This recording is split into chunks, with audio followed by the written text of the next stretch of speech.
Welcome to a new edition of the Neon Jazz interview series with Toronto-based singer, composer, and poet Lara Solnicki. We talked to her on February 10th, 2021 about her latest 2021 CD, The One and the Other. It will be coming out on March 12th, 2021, quite a milestone day for planet Earth. This third album of hers is an art song project that mines the tension between her music and poetry. She was raised in Toronto to a Paris-born filmmaker father and poet and English teacher mother, and witnessed film creation and production. She has a great story. Enjoy. I'm good, thank you. Good. Well, thanks for taking a minute out. I appreciate it. Just spending a lot of time at home these days, you know. Oh, yeah.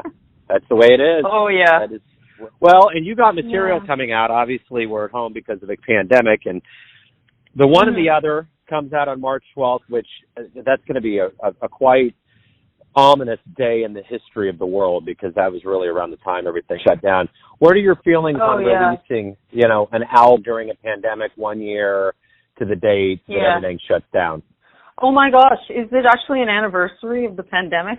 It has to be. I mean, there's no other way around it. They can't just be like, well, everybody, it's March 12th or 13th. I mean, I think 13th was like the legally sanctioned day I know in America where it was like, see you later, everybody.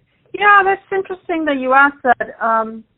You know, this album was going to be released in July last year. You know, there was a promo campaign that was supposed to start in April. So what happened was, you know, in March, you know, I sort of was in touch with the label and everything, and we were just figuring like, okay, well, how long is this going to last? Nobody has any idea. And then, you know, as things sort of carried on, it became clear that this was not going to resolve itself by, you know, the summer, first of all. And then eventually we were thinking, oh my gosh, we're going to be in some kind of lockdown state up through the fall even. I remember being like, oh my God, the fall of 2020. And ultimately it's been a lot longer. So, yeah, so how do I feel about it? I feel like, you know, it's really hard to have a finished album and not set it free, because you know, this album took 5 years to put together, from the time of, you know, the first demo to, you know, acquiring enough money to make the recording through grants and stuff like that. So it was really, and then the pandemic put another year on hold for it. So it was really, I mean, it, you know, it wasn't recorded 5 years ago, but it just took so much work. So, you know, I just really ultimately wanted to set this thing free, and, you know, and then I have other things I'm working on too, of course, right?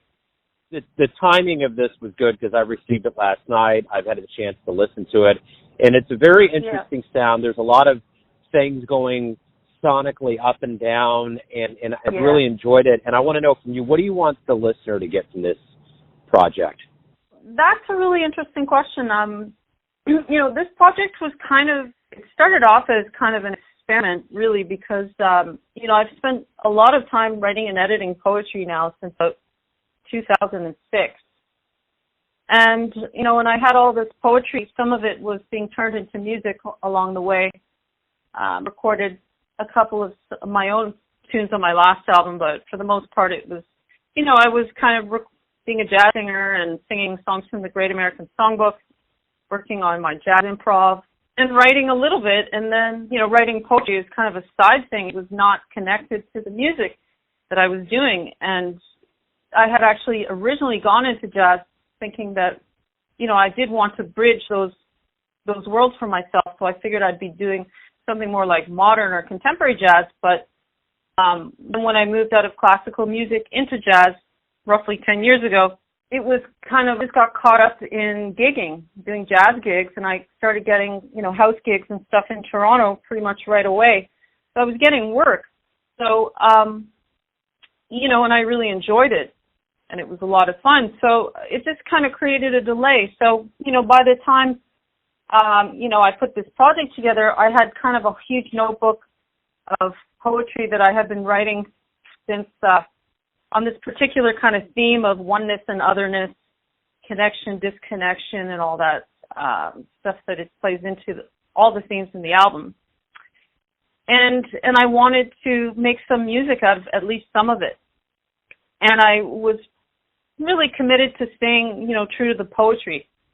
So I figured, you know, I want to make this work. I don't want to water down the poetry. That's not interesting to me, really, to be honest. So I started creating this kind of experiment with this writing, where some of it was going to be really close to pure poetry, and music was going to be responding to the poetry in kind of an honest, immediate way, as much as I could keep that, which I think is in the spirit of jazz. But then, it ended up being a really interesting project, because what happened was I started working with a film composer who produced the album, Jonathan Goldsmith, and it kind of started turning into something that sounded like cinematic music in a weird way, sort of tone poems meets, cinematic music. And it wasn't meant to be cinematic or anything. It just kind of ended up being like that. So it took on its own life. So we ultimately ended up really working with the cinematic sensibility and creating, like with the Dolby Atmos version of the record, for example. It's really interesting. There's the free improvisation that's happening with the instruments, and it's kind of panning through the room. So with the Dolby Atmos stuff and just within the mix itself, we wanted to try to to give you a short answer, we wanted to try to create something that was in between kind of an acoustic mix, honoring the instruments and the fact that people are doing a lot of spontaneous things. It's, it's in part a jazz record, at least anyway. And then, but also consider this was sort of recorded like a film score, where, I wrote the music and it was through composed, although there are sections for, I would call them guided free improvisation and all that. So we laid out, some of the stuff has electronics to it. So we created the electronic score after my own, after my writing of the music. First the poetry, then the music, then the electronics for some of those tunes, and then we brought in the live people. Sort of that was the last layer. So I want people to, I guess, try to appreciate the kind of the layered things that have gone into this. There's a lot of detailing in it. There's a lot of detailing in the mix, a lot of detailing in the poetry. So I hope that, if anything, I can actually open up people's minds and imagination to contemporary poetry, actually. So you were raised in Toronto, and you have very artistic parents. Talk to me a little bit about your childhood and how the arts and jazz became a part of your world. I guess, my father was a filmmaker, and I grew up in the film business. I guess he was always moving from one kind of creation to the next, and very kind of obsessed with that and trying to get it moving in every way he could, get it off the ground and also get enough money for it. So, it was interesting. I guess it's funny, like a lot of the things that do shape us are the things that we're not necessarily conscious of. So it's environmental stuff. It's the conversations that we witness as young children, the values that we grow up with, just being surrounded by other people in film and theater too. And then my mom is a poet and English teacher. She taught creative writing as well in high school and stuff like that. So, it's just being around all this stuff and witnessing all these conversations. Every time we'd go to the movies, there'd be all this long conversation afterwards about, whose performance and if the script was good and all this stuff and what we thought could have been better or this and this. So I think these things ended up shaping, how I perceive my own creations anyway. I do tend to move towards these kind of dramatically oriented things, even if the drama is being told through contemporary poetry, which is non-linear, a lot of it, and influenced by a lot of other things besides reality, if I may say. Reality on the outside. What do you miss the most about performance and getting out there and doing it? I mean, we've been away from it now going on a year. What do you miss the most? Yeah, that's really interesting. I don't know, it just feels like music is asleep.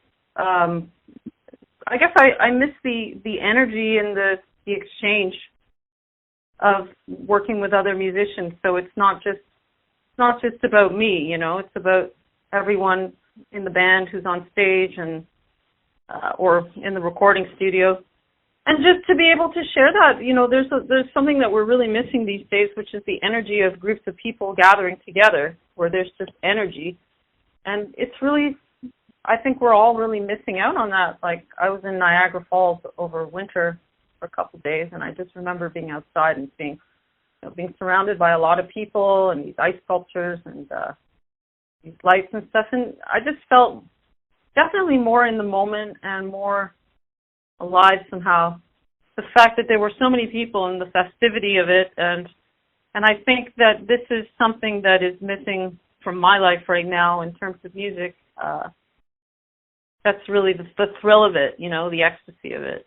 On the flip side of that, as a poet and, a lyricist and all of Mm-hmm. that, do you see this time of extraordinary things happening on the planet as a pretty ripe time for inspiration to bring about creative ideas?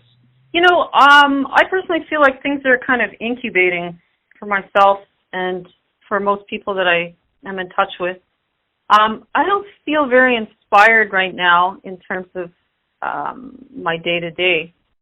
I mean, I have work to do, and some of it is creative, and I have other creative deadlines, but there are definitely changes, and some of them, we don't really know what life is going to look like at the end of this or when that's going to happen even. Like, it feels like it could be a full year from now until, things are sort of more normal with everyone getting their vaccines and then enough of the herd immunity and whatnot. So I think that there could be a lot of inspiration at the end of this, and things are incubating. Like, I know I'm changing as a person. I can sort of feel it myself, which is not necessarily a bad thing at all. It's a good thing sometimes when you've been working so hard kind of in the same way, year after year, and it's a chance to reflect on other things as well, right? Yeah, and with that in mind, what have you realized about either the world, the way we've all been kind of running around all this time, or yourself that's been revelatory, that's made you change in a positive way over this time? Well, that's interesting. I guess the main thing I've been feeling is that, there are some things in this business that I feel very inspired by, and there are other things that just I'm not comfortable with. I guess I'm sort of realizing that the beauty of being self-employed in the arts is that you can kind of decide what works for you, and you can never be all things to all people. It's just not possible. I think that what happens particularly with vocalists and, probably female vocalists in particular, is you're trying to you're being, from classical music certainly too. There's this idea that you're supposed to play some part. You're supposed to sort of be an image of something that other people want you to be. You're supposed to smile a lot, and there's an emphasis on entertainment with something that to me feels close to escapism, if I may. And I think it's great, like in terms of people want to go out and they want to feel good for the most part. But I think it's a bit of a dangerous thing when you start to allow that to define, your identity, what it means to be an artist, because an artist doesn't have that responsibility to smile for people. They have a responsibility, hopefully, to make people think and feel, and maybe look at things differently, and to share, things that are, their vulnerabilities and the things that are inside of themselves that are pretty hard to translate into day-to-day life and normal conversation, which is why I think that certainly inspires me to make art in the first place. So I'm feeling more on board with my own path in terms of my values, and I'm not going to sort of worry too much about what other people are doing, because I think we cannot, be all things to all people, and we can aspire to be the best version of ourselves and keep the faith that, that could be a pretty great thing, and the right people will naturally, seek us out, and we'll find those people, and that's the sharing. So when we do return, once COVID calms down and we get back in the audience and you get back on stage, what do you hope we realize about this absence of live music? That this is shared energy, and that, it's really a beautiful thing to live life in the moment. I think as far as performance goes, it's a lot of it is about energy in the moment, and music can actually bring people together too. You know, it has that capacity. I think it's a little heavy when you start to give yourself a responsibility to do something like that. You know, as I said, like to entertain people or to sort of put them in a different mood when they leave or something, but it's not really like that. But if there's an honest exchange and you're exchanging something that's energetic and, you know, you're giving of yourself and they're receiving it and they're open to receiving it, then something great always has to happen. Everyone has a perception of you, your family, your friends, your fans, but you're living your life. Who do you think you are? Yeah. I am Lara Solnicki, who is evolving all the time as a person. Definitely learning from her experiences. Definitely focusing on, you know, the things that are around her in terms of life with even the day-to-day, and how, you know, amazingly interesting and yet sometimes incredibly boring it can be too, and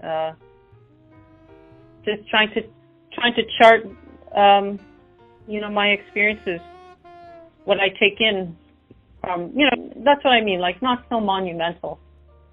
It doesn't have to be so monumental, you know, what we even write about or anything. It's sometimes things are quiet too. Things are more interior. I get it. I understand. Well, thank you for taking a minute out for Neon Jazz today. I appreciate it. My pleasure. Thanks for listening and tuning in to another Neon Jazz interview. We give you a bit of insight into the finest players and singers and poets in Toronto, Kansas City, and spots all over the world, giving fans all that jazz. Thanks to Laura for her time, music, and story. If you want to hear more interviews, go to Famous Interviews with Joe Davino in the iTunes Store. Visit neonjazz at youtube.com. And for everything Neon Jazz all the time, go to the neonjazz.blogspot.com. Until next time, enjoy the jazz, my friends.